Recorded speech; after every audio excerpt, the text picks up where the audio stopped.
आज मैं आपको इस वीडियो में गुरु और शिष्य की कहानी के माध्यम से कुछ ऐसा बताने वाला हूँ जिसको अगर आपने समझ लिया तो आपकी लाइफ पूरी तरह से बदल जाएगी। इसलिए वीडियो को पूरा लास्ट तक जरूर देखिएगा और अगर वीडियो पसंद आए तो सब्सक्राइब जरूर करिएगा। तो चलिए शुरू करते हैं। एक बार की बात है, एक गुरु और शिष्य एक जंगल से होते हुए अपने गांव जा रहे होते हैं।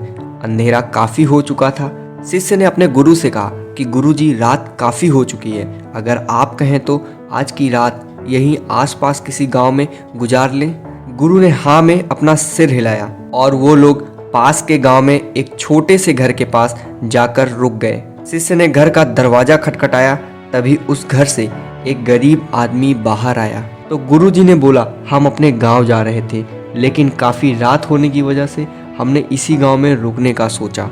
फिर गुरु ने पूछा कि क्या आज रात हम आपके यहाँ रुक सकते हैं? तो इस पर गरीब आदमी ने बोला, हाँ क्यों नहीं, आप दोनों अंदर आ जाइए।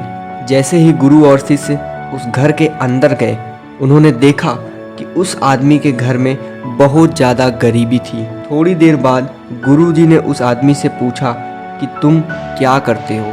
तो वो आदमी बोला कि मेरे पास बहुत सारी ज़मीन है। तो वह आदमी बोला, यह किसी काम की नहीं है। गांव वाले बोलते हैं कि ये बंजर ज़मीन है, इस पर कुछ भी उगाया नहीं जा सकता। फिर गुरुजी ने बोला कि तुम्हारा गुजारा कैसे होता है? तो उस आदमी ने बोला कि मेरे पास एक भैंस है जिसका दूध बेचकर मेरा पूरा घर चलता है। ये सुनने के बाद गुरुजी थोड़ी देर कुछ सोचते हैं और फिर खाना खाकर सो जाते हैं।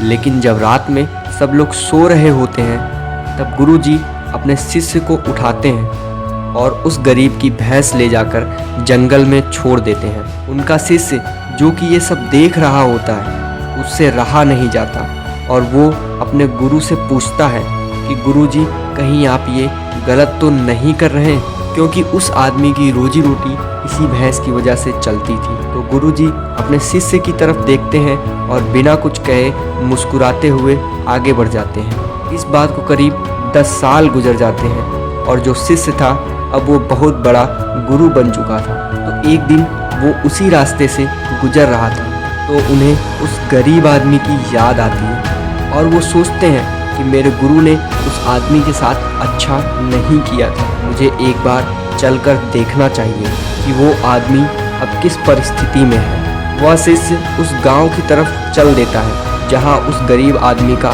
घर था और वहां जैसे ही पहुंचता है तो वह देखता है कि जहां उस गरीब आदमी का झोपड़ा था, वहां पर एक आलीशान महल बन चुका है और उस झोपड़ी के बाहर जो बंजर ज़मीन थी, उस पर फलों और फूलों के बगीचे लगे थे।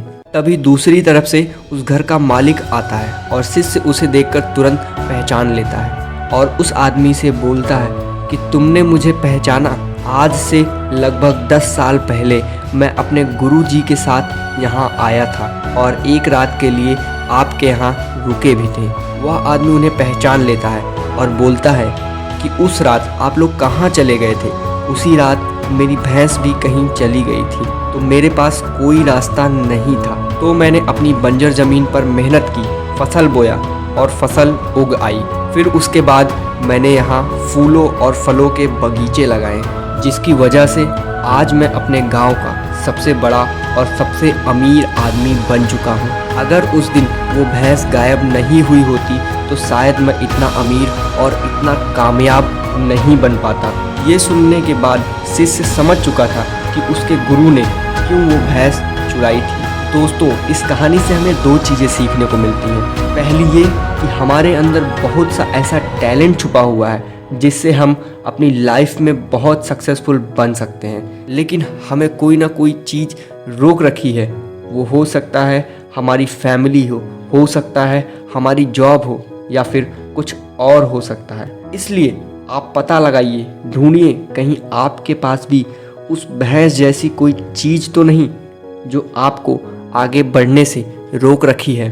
दूसरी सीख ये है कि हम पैसों से नहीं, अपनी सोच से अमीर या गरीब बनते हैं। अगर आपको अमीर बनना है तो सबसे पहले अपनी सोच को बड़ा करिए, आप खुद ब खुद बड़े बन जाएंगे। उम्मीद करता हूँ आपको ये वीडियो पसंद आया होगा। अगर आपको ये वीडियो पसंद आया तो चैनल को अभी सब्सक्राइब कर दीजिए ताकि ऐसी और वीडियोस मैं आपके लिए लाता रहूँ। जय हिंद, जय भारत।